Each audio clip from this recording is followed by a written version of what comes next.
Et bonjour, bonjour. Nous nous retrouvons aujourd'hui sur TopSolid, comme d'habitude, et aujourd'hui nous allons nous intéresser aux composants profil à partir de la moulure que vous pouvez déjà apercevoir à l'écran. On a donc notre esquisse dessinée dans le plan XY du repère de base. Jusque-là, rien de bien extraordinaire, on a tout coté, tout contraint, tout est parfait, tout va très bien. Je termine cette esquisse. Je vais afficher la barre alpha, on va en avoir besoin. Hop. Donc souvent chez vous, elle est en bas, moi je la mets en haut pour être sûr de ne rater aucun message de ce que TopSolid essaie de me dire, parce que parfois la communication n'est pas toujours facile, donc autant ne pas rater les éléments qu'il nous fait parvenir. Et là, va y en avoir un. On va extruder notre forme.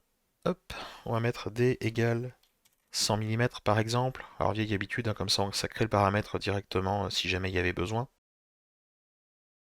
Une fois que j'ai fait ça, je vais définir ma pièce. Mettons moulure et matière. On va aller chercher un original de chez TopSolid.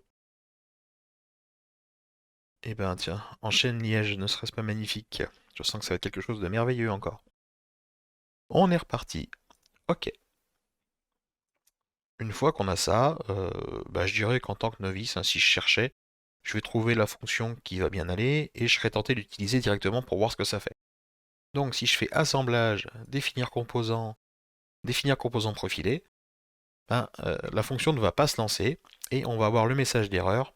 Le document doit contenir un repère nommé fr1. Je vous propose de faire exactement ce qu'il vient de me dire, c'est-à-dire édition, nommer, et ce repère, je vais l'appeler fr1. Maintenant, je réessaye, assemblage, définir composant profilé, et cette fois, la fonction démarre et il me demande de sélectionner une pièce extrudée.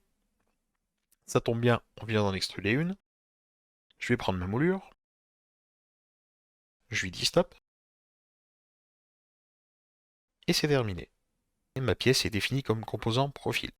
Il nous reste encore une petite chose à ajouter, un point clé.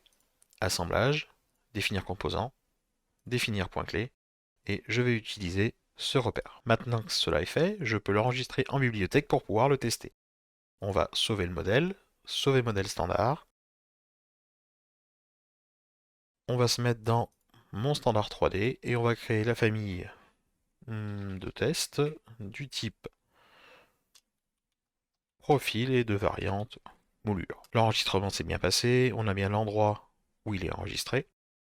Et maintenant, on a un petit fichier que je nous ai préparé à côté avec les éléments. Donc on va tester sur ces deux cadres de venir glisser notre composant qu'on vient de réaliser en profil pour voir si tout se passe bien. Je vais donc chercher mon standard 3D et je tombe forcément sur la moulure. Je clique sur OK et là j'ai une option sur profil, ce qui est déjà une bonne nouvelle. Je clique dessus et je viens sélectionner le profil concerné. On voit qu'il s'est placé à l'extérieur du profil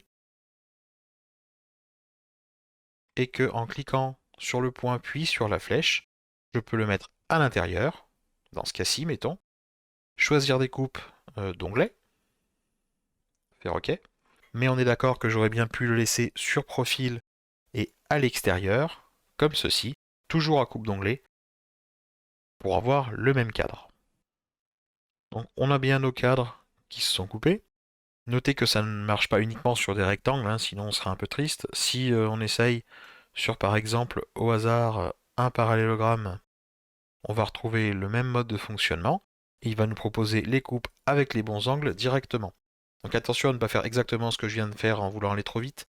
Si vous sélectionnez le profil alors que on était sur un axe à sélectionner, la commande n'ira pas jusqu'au bout et ne fonctionnera pas. Il faut bien utiliser le bouton sur profil qui se trouve juste ici.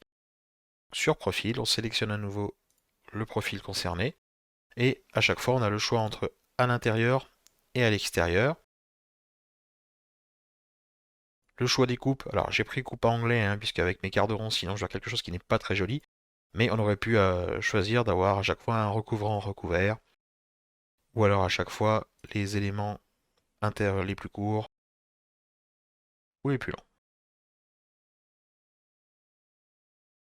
Ce qui va également m'intéresser, je reviens sur le positionnement.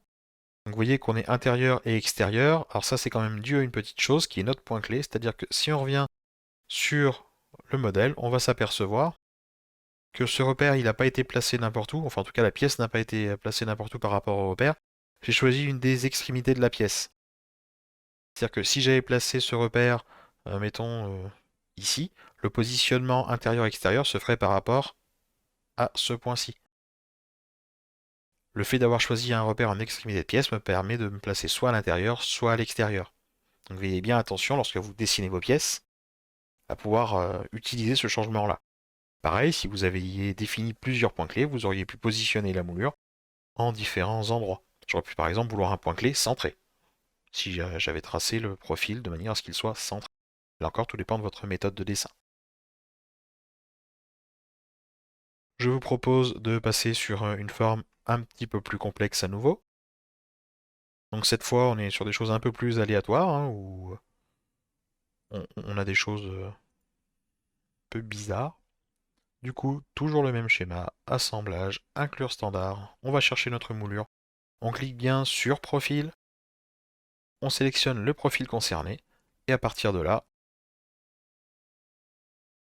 on a tout qui se dessine tout seul. Les coupes sont toutes faites, je n'ai rien à faire, ça me va très bien, qu'en pensez-vous? Alors, on va faire quelques tests histoire de terminer. Le panneau stop qui va toujours bien. Sur profil, et pareil, je sélectionne l'intérieur ou l'extérieur avec ma petite flèche et je me retrouve bien avec mes moulures parfaitement coupées et parfaitement régulières.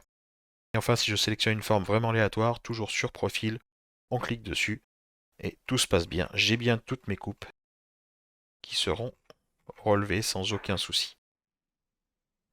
J'espère que cette petite et courte introduction aux composants profilés sur TopSolid pourra vous aider pour vos moulures ou pour vos cadres ou tout élément qui saurait s'y prêter, en espérant que cela vous fasse gagner du temps. Bonne journée, amusez-vous bien!